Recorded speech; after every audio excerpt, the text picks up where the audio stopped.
Donate card और voice of slum जुड़कर दिल्ली और नोएडा के स्लम्स में गरीबों को फ्री ऑक्सीजन सप्लाईज प्रोवाइड करने का प्रयास कर रहे हैं। डिस्क्रिप्शन में दिए हुए लिंक पर जाकर डोनेट कार्ड पे अभी डोनेट करें। इन गरीब परिवारों का सहारा बने।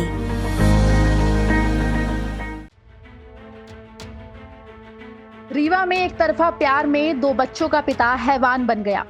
पिता ने एक युवती सहित दो मासूमों पर एसिड फेंककर उन्हें जख्मी कर दिया। जिस वक्त आरोपी ने इस वारदात को अंजाम दिया, उस वक्त युवती और उसकी भतीजियां एक साथ ही सो रही थी। घटना रात 3 बजे के आसपास की है। आरोपी उमाशंकर मांझी दो बच्चों का पिता है। वो गांव की एक युवती से एक तरफा प्यार करता था। आरोपी को जब पता चला कि युवती की शादी होने वाली है तो पहले उसने शादी तुड़वाने का प्रयास किया और जब उसमें सफल नहीं हुआ तो एसिड से अटैक कर दिया। बच्चन के ऊपर मेरे 2 बच्चों के ऊपर तेजाब डाला गया था, ननद के ऊपर डाला गया थे। क्या कारण है तेजाब डालने का? पहले से विवाद हुई थी घर में।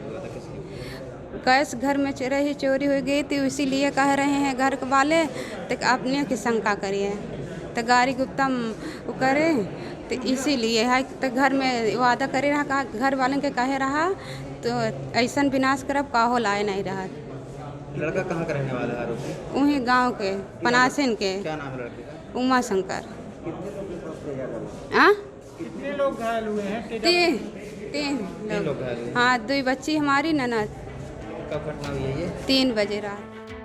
घटना की सूचना मिलते ही पुलिस सक्रिय हो गई और आरोपी की गिरफ्तारी के लिए पुलिस ने छापेमारी शुरू कर दी। बताया जा रहा है कि वारदात को अंजाम देने के बाद आरोपी वहां से फरार हो गया, लेकिन पुलिस ने घेराबंदी करते हुए 100 किलोमीटर तक उसका पीछा किया और आखिरकार उसको गिरफ्तार कर लिया गया।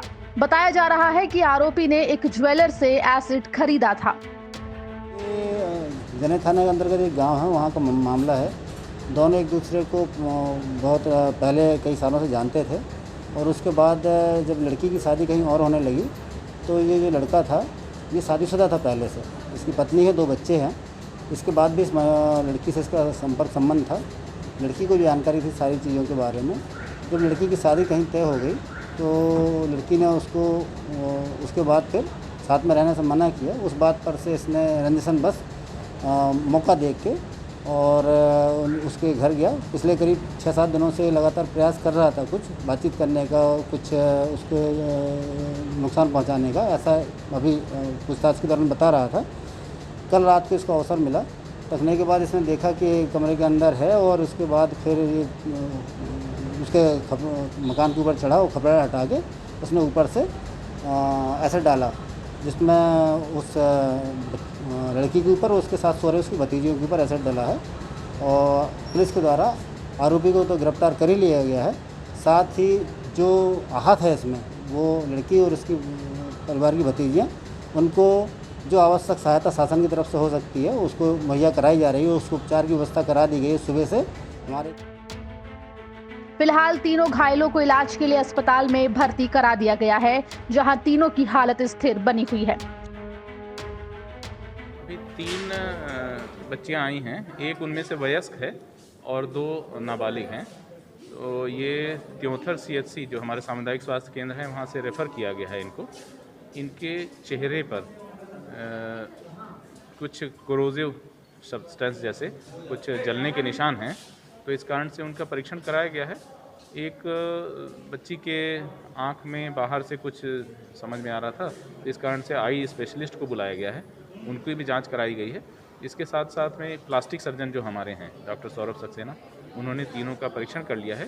प्रथम दृष्टया अभी कोई गंभीर जीवन को खतरा करने वाली ऐसी कोई स्थिति नहीं है, सामान्य वो लग रहा है। उनकी परीक्षण कर रहे हैं, उनकी दवाइयाँ वगैरह प्रारंभ करा दिया गया है और कुछ जो साक्ष्य के लिए कुछ सामग्रियाँ जब्त की गई हैं उसको पुलिस को सौंपा जा रहा है। शेष सभी स्थिति सामान्य है। लेकिन इस घटना के बाद गांव में काफी आक्रोश है और लोग आरोपी को कड़ी से कड़ी सजा देने की मांग कर रहे हैं। रीवा से विजय कुमार विश्वकर्मा की रिपोर्ट, MP तक।